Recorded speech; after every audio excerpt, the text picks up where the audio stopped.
오늘 우리에게 주시는 하나님의 말씀은 사사기 10장 1절로 9절까지의 말씀입니다. 아비멜렉의 뒤를 이어서 이사갈 사람 도도의 손자 부하의 아들 돌라가 일어나서 이스라엘을 구원하니라. 그가 에브라임 산지 3일에 거주하면서 이스라엘의 사사가 된 지 23년 만에 죽음에 3일에 장사되었더라. 그 후에 길르앗 사람 야일이 일어나서 22년 동안 이스라엘의 사사가 되니라. 그에게 아들 30명이 있어 어린 나귀 30을 탔고 성읍 30을 가졌는데 그 성읍들은 길르앗 땅에 있고 오늘까지 하봇 야일이라 부르더라. 야일이 죽음에 가문에 장사되었더라. 이스라엘 자손이 다시 여호와의 목전에 악을 행하여 바알들과 아스다롯과 아람의 신들과 시돈의 신들과 모압의 신들과 암몬 자손의 신들과 블레셋 사람들의 신들을 섬기고 여호와를 버리고 그를 섬기지 아니하므로 여호와께서 이스라엘에게 진노하사 블레셋 사람들의 손과 암몬 자손의 손에 그들을 파심해 그 해에 그들이 요단강 저쪽 길르앗에 있는 아모리 족속의 땅에 있는 모든 이스라엘 자손을 쳤으며 18해 동안 억압하였더라. 암몬 자손이 또 요단을 건너서 유다와 베냐민과 에브라임 족속과 싸움으로 이스라엘의 곤고가 심하였더라. 아멘. 매기 효과 이론이 있습니다. 청어의 싱싱한 상태를 유지하기 위해서 어부들이 청어가 가득 담겨 있는 수조 속에 일부러 메기 한 마리를 풀어 놓는다는, 그래서 활발한 수조 분위기를 유도한 것에 착안한 이론으로서 적절한 긴장과 자극은 조직 발전의 계기가 되고 그리고 전반적인 분위기를 활성화시킬 수 있다는 이론입니다. 너무 편하면 문제가 생김을 우리는 삶 속에서 종종 경험합니다. 방학 중에도 방학 숙제를 하며 감을 잃지 않듯이 편하더라도 적절한 긴장감을 유지하는 것은 우리에게 있어서 반드시 필요합니다. 오늘 우리가 읽은 본문은 사사 돌라와 사사 야일에 대한 말씀입니다. 그리고 이 두 사람에 대한 소개와 함께 이어서 그들이 죽은 이후에 이스라엘 백성들이 어떻게 변질되어 갔는지를 소개하고 있는 본문의 말씀인데요.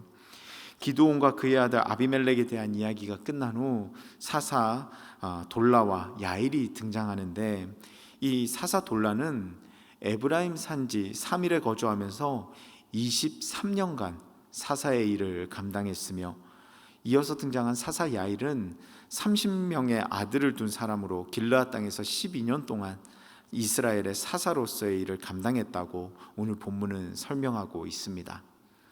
그러나 기록이 많지 않음이 나쁜 것만은 아닌 것 같습니다. 왜냐하면 사사돌라와 야일의 소개가 짧은 만큼 사사의 소개가 간단하다는 것은 이 사사가 세워졌을 당시 이때에 특별한 일이 없었다라는 것을 의미하는 것이기 때문입니다.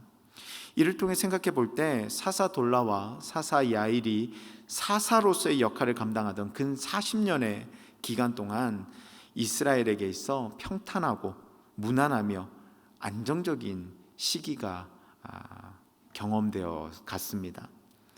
이제껏 우리가 사사기를 통해서 들었던 미디안, 모압 등 주변 세력의 침범과 압제도 없었으며 이 40년의 시간은 참 평화로운 시간이었습니다. 그런데 이 평화로운 시기는 사사 돌라와 야일이 죽었다는 기록과 함께 언제 그랬냐는 듯이 사라짐을 오늘 본문은 우리에게 설명합니다. 우리 성도님들과 함께 본문 6절을 한 번 더 보기 원하는데요. 본문 6절입니다.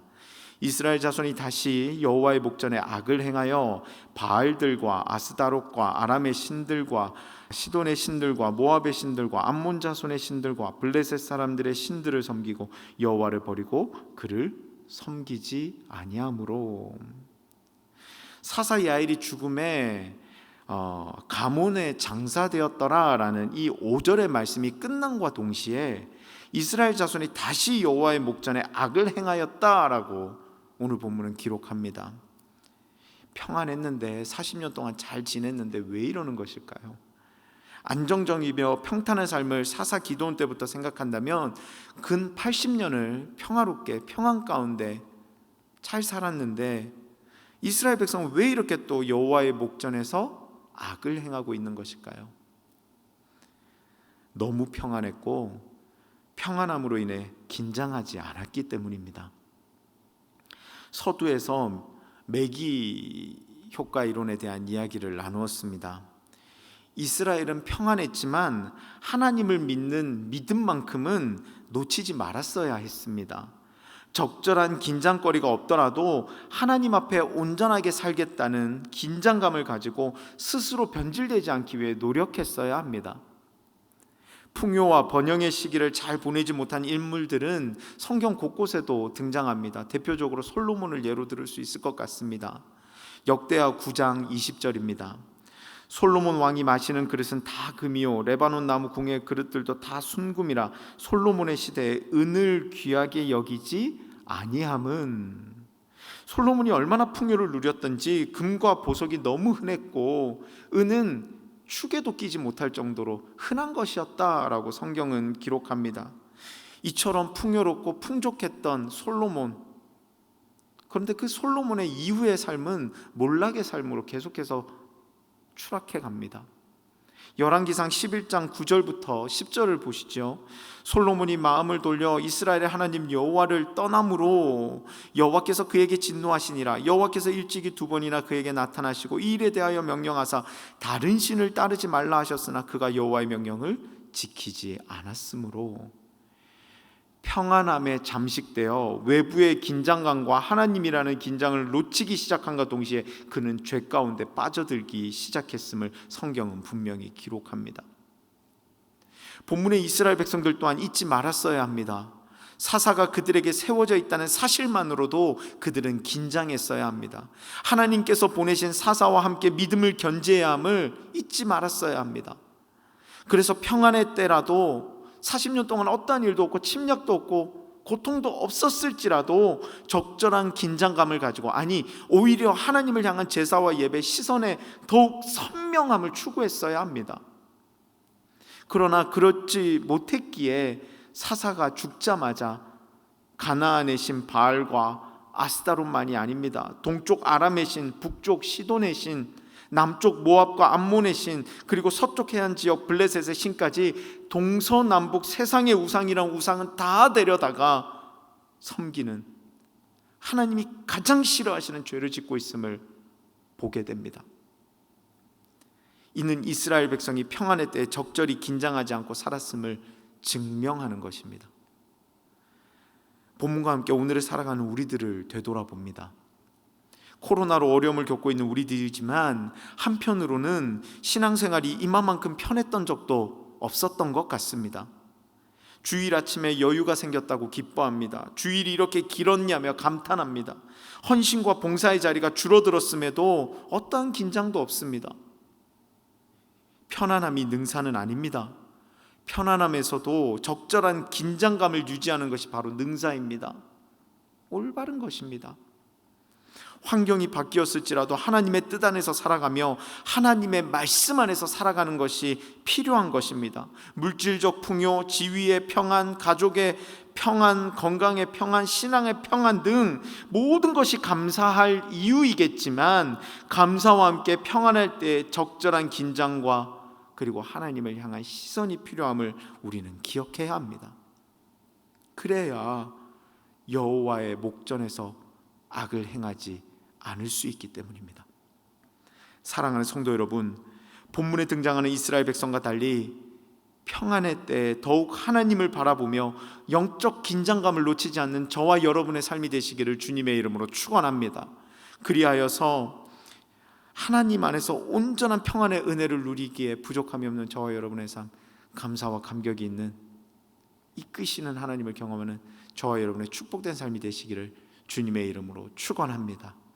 이 시간 우리에게 주신 말씀을 붙들고 함께 기도하길 원합니다. 하나님, 평안의 때를 허락하신 하나님 감사합니다. 그러나 내가 평안하고 내가 하는 모든 일들이 잘 되고 순적할지라도 나의 신앙이 흔들리지 않게 하시고 하나님을 향한 믿음이 흔들리지 않게 하여 주시옵소서. 적절한 긴장감을 가지고 감사와 감격만이 있는 우리의 삶이 될 수 있도록 인도하여 주시옵소서. 이 시간 함께 말씀을 기억하며 기도하며 나아가길 원합니다. 기도하겠습니다. 사랑과 은혜가 충만하신 하나님 아버지 은혜에 감사를 드립니다. 오늘 본문에 등장하는 이스라엘 백성들의 모습을 바라봅니다. 사사돌라와 야일이 죽은 이후 그들은 변질되었습니다. 왜냐하면 그들의 평안한 가운데 긴장감이 없었기 때문입니다. 하나님을 향한 온전한 시선과 하나님을 온전히 믿음이 그들 가운데 흔들리고 있었기 때문입니다. 평안했기 때문에 안주하고 안일했기 때문입니다. 하나님, 바라고 나오기는 우리들의 삶 가운데도 이러한 모습이 있지는 않습니까? 내 삶이 지금 평안하고 내 삶에 지금 감사의 제목이 넘친다고 하여 하나님을 향한 시선이 흐릿해지고 내 삶 가운데 영적인 긴장감이 무뎌져 가고 있지는 않습니까? 하나님, 이 시간 기도하며 간구하며 나아가오니 우리들을 붙드시고 인도하여 주셔서 하나님 안에서 온전한 영적 긴장감으로 계속해서 세상을 이기며 나아가는 삶, 세상 안에서 참된 평안을 누리며 살아가는 감사와 감격이 흘러넘치는 우리들의 삶이 될 수 있도록 주님 인도하여 주시옵소서. 온전히 주님께서 우리들 가운데 함께하여 주시고 주님 친히 우리를 붙드시고 인도하여 주시옵소서.